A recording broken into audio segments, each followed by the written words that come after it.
Hemos entrevistados esta semana en el marco de lo que es el Día de la Salud Mental del próximo 10 de octubre. Y ayer empezábamos con la doctora Mónica González, ¿no?, la directora del área de salud mental, y hoy nos vamos a hacer un poco más específico el tema en lo que tiene que ver con prevenir conductas de riesgo, conductas riesgosas. Y vamos a hablar con la referente justamente de este programa, con la licenciada Irma Tomás. Licenciada, ¿cómo le va? Buenas tardes, gracias por este contacto.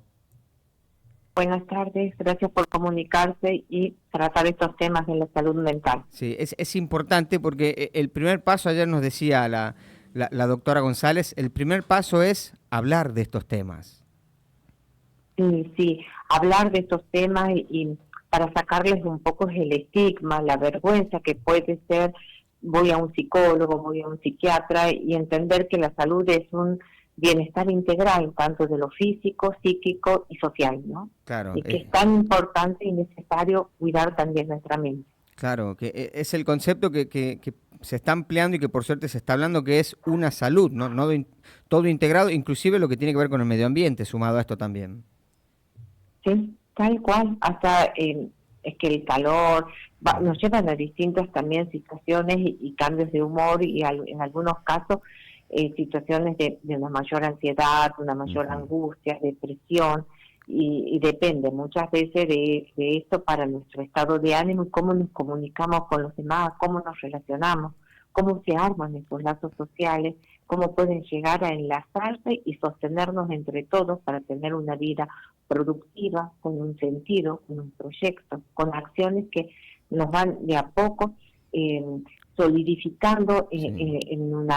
en una convivencia con madurez, con prudencia, para que entre todos podamos ir teniendo armonía y bienestar. Claro. Licenciada, me gustaría preguntarle, en las etapas más tempranas de la vida, ¿no?, cuando uno es, sobre todo en la adolescencia, que experimenta muchísimos cambios, y se dan diferentes tipos de situaciones que uno a veces no sabe cómo lidiar, ¿se están dando un incremento de casos de problemas de salud mental en la adolescencia?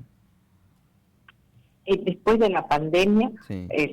se comenzaron a hacer más consultas en salud mental. No sé si es que antes había la misma o mayor cantidad de casos, pero ahora es como que se visualiza la salud mental como una parte muy importante dentro de Mm. la salud integral. Eh, digamos que es como que también se ha priorizado mucho todo lo que es la salud después de la pandemia y en la pandemia. Entonces yo creo que siempre hemos tenido problemáticas de salud mental, pero hoy nos hacemos más cargo de los problemas de salud mental y consultamos a los profesionales Sí. universitarios preparados para la atención en salud mental, ya sean psiquiatras, psicólogos, en otros casos terapistas ocupacionales, Mm. para poder entonces ir adaptándose.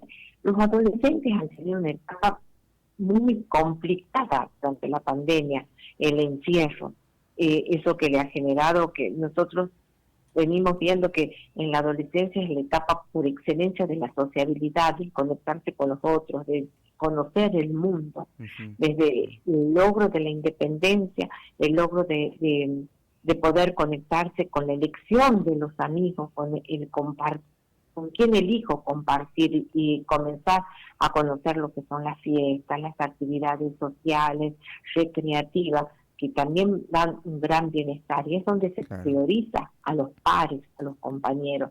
Y bueno, y durante la etapa de la pandemia hemos tenido ese aislamiento que ha dejado ciertas secuelas dentro de nuestros jóvenes. Claro. Y al mismo tiempo tenemos que esta dependencia a la tecnología, y como nos decía los otros días una colega psicoanalista, el homofobno, que está tan pegado, Sí. adiccionado a la tecnología, que se está olvidando de la comunicacionalidad, de esa face to face, de lo que es sonreír, de lo que no es lo mismo con los emoticones. A veces vemos en un bar Sí. varios adolescentes, pero todos mirando su celular. No sé si se han escuchado la voz durante la tarde, pero Sí, todos pero atentos a ver sus redes sociales. sí.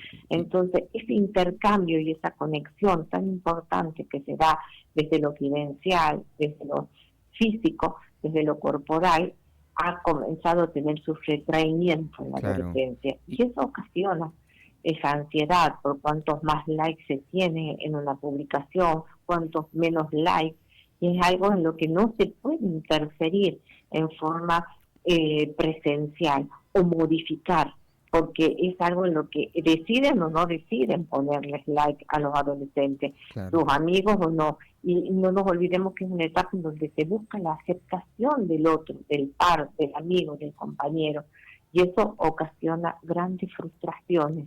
Claro. Y esas frustraciones llevan a veces a sentimientos de fracaso, de desorientación, y hay que volver a establecer esos vínculos de contención con otros mecanismos como el tratamiento en salud mental. Claro. Licenciada, el mundo digital es un mundo complejo, difícil, sobre todo para aquellos que están en una etapa quizás de la adolescencia, donde encontramos además gente que disfruta de hacer daño, reconocido por los mismos influencers famosos, ¿no? El otro día lo escuchaba el Gordo Dan en la celebración de los Martín Fierro y él decía que su tarea es esa, hacer daño, hacer sentir mal a la gente, con lo cual nos plantea un desafío, sobre todo a los adultos, pero a los jóvenes me imagino que todavía más fuerte todavía, de aprender cómo lidiar con el mundo digital.